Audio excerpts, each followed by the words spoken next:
ऐसे आपका first ratio है लिक्विडिटी रेशियो। लिक्विडिटी रेशियो में फर्स्ट करंट रेशियो। इसका फॉर्मूला क्या था बेटा? Current assets over current liabilities. इसका हमने बेसिक कर लिया था, फिर भी एक बार करवा रही हूँ। करंट एसेट्स में आपकी क्या क्या आती है? डायरेक्ट वे से अगर करंट एसेट्स करोगे तो करंट एसेट्स में फर्स्ट करंट एसेट्स क्या आती है आपकी?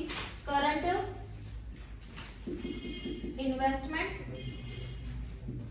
उसके बाद सेकंड इन्वेस्टमेंट कौन सी होती है? करंट इन्वेस्टमेंट के बाद बोलो। Inventory, trade receivable, next other current assets, other current assets, cash and cash, last आती है अपनी cash and cash equivalent.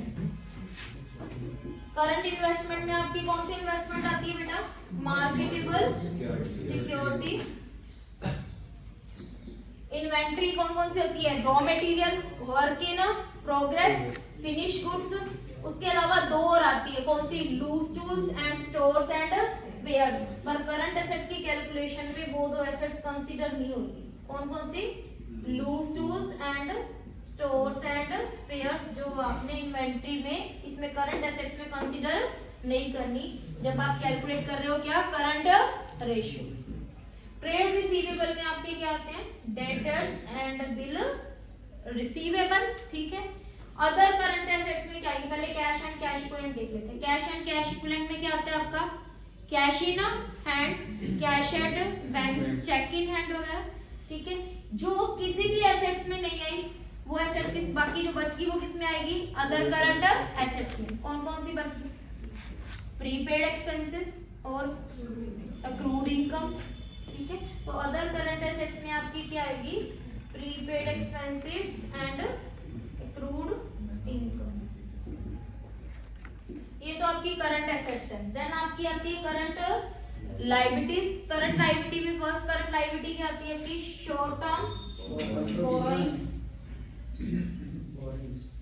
then trade payables, then other current liability and short term provisions. Short term borrowings में आपका क्या आएगा बेटा?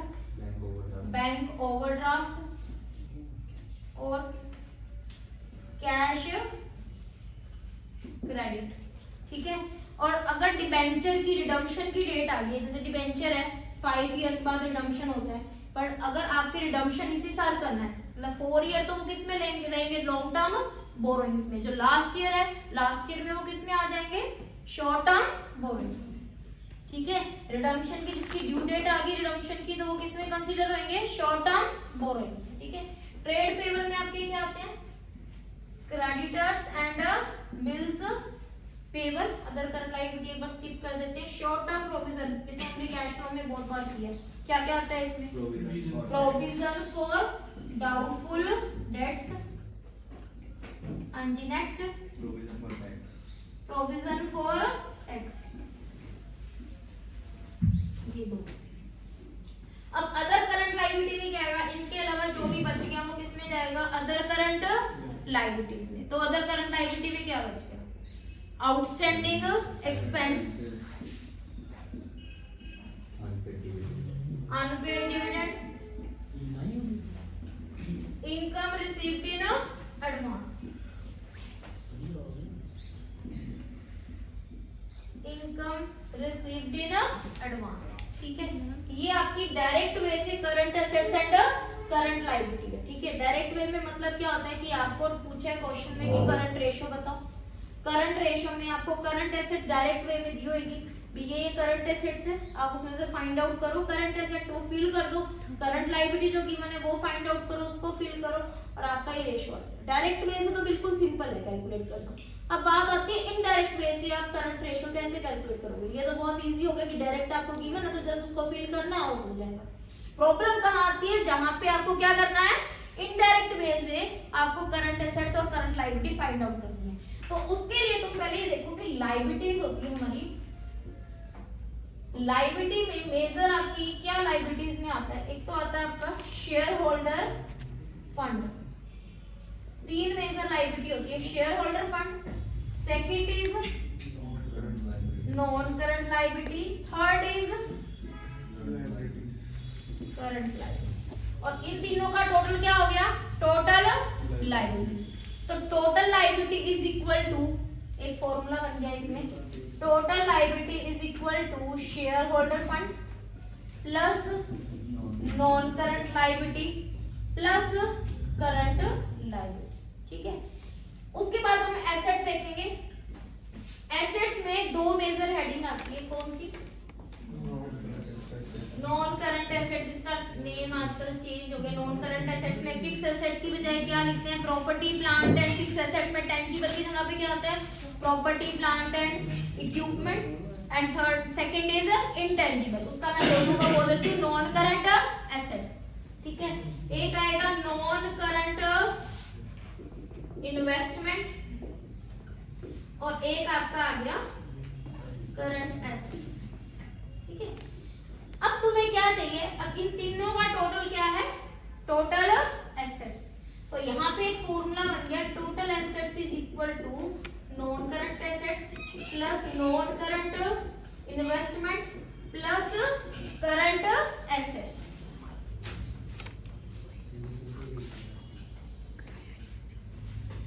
अभी direct वाला जो है इजी, इनडायरेक्ट वे में हम करते हैं। ठीक है,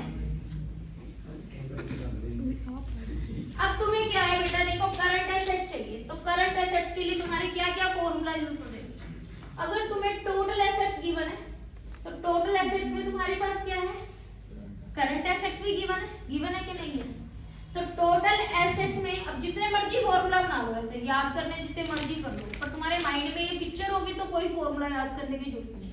तो करंट एसेट्स का क्या फॉर्मूला बन गया, total assets minus non current assets and non current investment. तो ये आपकी करंट एसेट्स फाइंड आउट होगी। ठीक है, सेकंड क्या हो सकता है, आपको क्वेश्चन में टोटल लायबिलिटी दे सकते हैं, total liability will be equal to total assets. तो जितनी टोटल लायबिलिटी की प्राइस है वही कितनी होगी, टोटल एसेट्स की। तो सेम वही वाली करंट एसेट्स का क्या फॉर्मूला बन जाता है, total liability minus non current assets and non current investment. बन गया ये फॉर्मूला।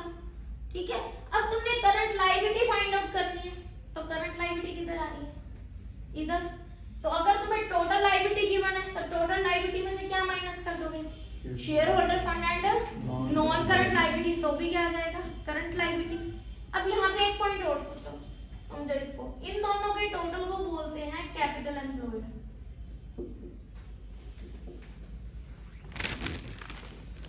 और इन दोनों के टोटल को बोलते हैं टोटल डेट। ठीक है, अब यहाँ पे देखो फॉर्मूले कितने बन गए करंट लायबिलिटी को फाइंड आउट करने के लिए। क्या फॉर्मूला, मैं एक बार ओरल करती हूँ फिर रिटन करेंगे। ठीक है, टोटल लायबिलिटी है, इन तीनों का टोटल है। तो टोटल लायबिलिटी में करंट लायबिलिटी डायरेक्ट वे से नहीं दी हुई, तो तुम क्या करोगे, टोटल लायबिलिटी में से क्या माइनस करोगे, एक तो अलग अलग दिया हुआ है share holder fund and non current liability, second total liability minus capital employed, formula बन गया ये वाला। थर्ड आपको क्या दे रखा है, टोटल डेब्ट दिया हुआ है, तो टोटल डेब्ट में से क्या माइनस कर दोगे, नॉन करंट लायबिलिटी, तब भी क्या आ जाएगा, करंट लायबिलिटी। और क्या दे रख सकते हैं, आपको टोटल एसेट दी हुई है, टोटल एसेट दी हुई है, और आपको क्या गिवन है, कैपिटल एम्प्लॉयड। अब कंफ्यूजन हो जाती है, टोटल एसेट दी हुई लायबिलिटी होगी तो कैपिटल एम्प्लॉयड माइनस करेंगे, पर नहीं, total asset will be equal to total liability, तो total liability minus capital employed, बन गया फॉर्मूला। तो घुमा फिरा के एक पिक्चर माइंड में होनी चाहिए कि total liability will be equal to total assets. Second, इन दोनों का टोटल क्या होता है, कैपिटल एम्प्लॉयड, इन दोनों का टोटल क्या होता है, टोटल डेट। अब घुमा फिरा के यही चीज चलेगी और कुछ नहीं है। आपको इनडायरेक्ट वे में क्या पूछना है बताएंगे, कुछ ना कुछ क्लू दे रखा होगा और आपको क्या फाइंड आउट करना है, current assets and current liability. तो क्या फॉर्मूला बना बताओ, करंट लायबिलिटी के कितने फॉर्मूले बने, करंट लायबिलिटी का फर्स्ट फॉर्मूला बताओ।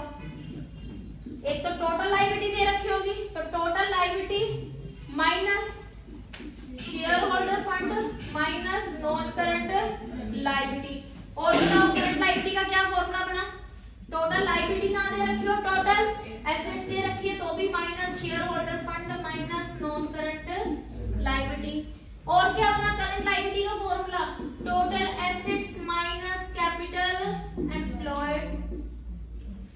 और क्या फॉर्मूला बना, टोटल डेट दी हुई है तो current liability is equal to total debt minus non current liability. यहाँ तक क्लियर है? किसी को पूछना है?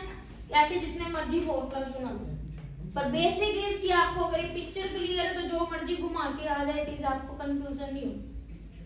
एक चीज सबसे बात, total assets will be equal to total liability. अगर तुम्हें टोटल एसेट्स कैलकुलेट करनी है, नॉट गिवन नहीं है डायरेक्ट वे से, तो टोटल लायबिलिटी कर लो, तो liability will be equal to total assets. ठीक है, क्लियर है? फॉर्मूलास बन गए, एक सम कर लें इसका। ठीक है, हाँ जी, एक बुक देना।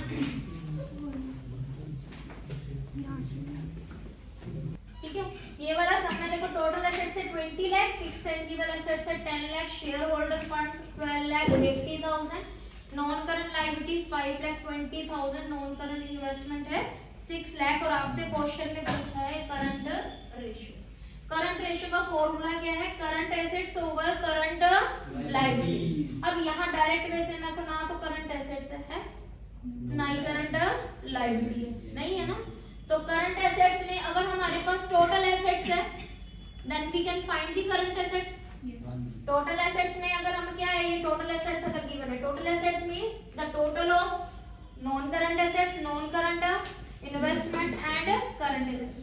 तो क्वेश्चन में देखो टोटल एसेट्स गिवन है that is 20 lakh. Total assets में से अब क्या माइनस करें, non current assets and non current investment. बन गया फॉर्मूला, तो सोचने की जरूरत पड़ी तो मैं फॉर्मूला लर्न करने की, डायरेक्ट हो गया।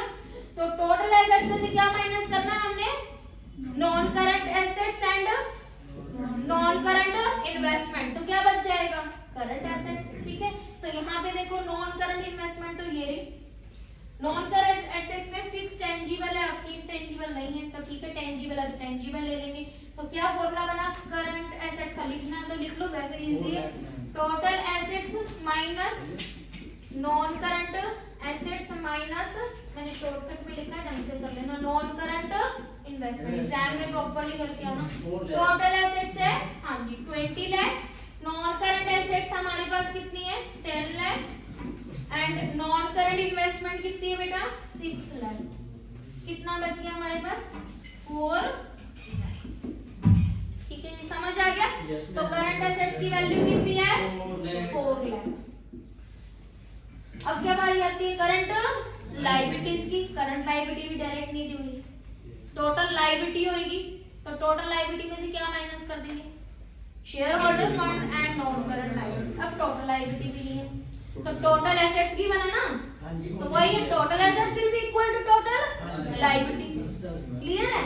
तो टोटल एसेट 20 लाख है तो टोटल लायबिलिटी भी कितनी होगी 20 लाख। तो ये टोटल लायबिलिटी की भी वैल्यू है। अब टोटल लायबिलिटी में से क्या माइनस करना है हमने, non current liability and share holder fund. This is share holder fund और ये नॉन करंट लायबिलिटी। तो current liability is equal to total liability लिख लो या total assets yes minus share holder fund minus non current liability. तो total assets is equal to 20 lakh, share holder fund is 12 lakh 80,000 and non current liability sorry 5 lakh 20,000। क्या answer है 2 lakh 2 lakh and the current ratio is 2:1. yes 4 lakh over 2 lakh and current ratio is 2:1. Is it clear? Yes. ठीक है। Very